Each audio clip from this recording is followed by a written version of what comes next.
Ito, para sa mga naghahanap dyan ng Honda ADB 160, ito available na dito mga karepo.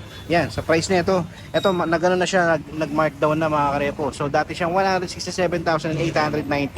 So ngayon makukuha niyo na siya ng 151,118. Alright, so kung nagbabalak man kayong kunin to ng installment, pwede naman. Ayan, meron nga lang siya down payment na 7,600. Tapos monthly yan for 6 months nasa 6,857. Pwede pa magbago yan, magdedepende yan kung ilang months siya babayaran, magkano siya down payment. Alright, so sa condition na ito mga karepo, yan, okay pa naman yung fairings niya. Yan, ang kulay niya is matte white, no?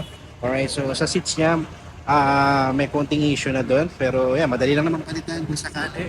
Wala siyang mirror, madali lang din palitan, wala rin siyang visor. Yan. Yan, magdedepende sa inyo yan. Pero yun lang naman, minor lang naman yung ano niya, issue niya mga karepo, no? So pagdating naman sa headlight niya, okay pa siya.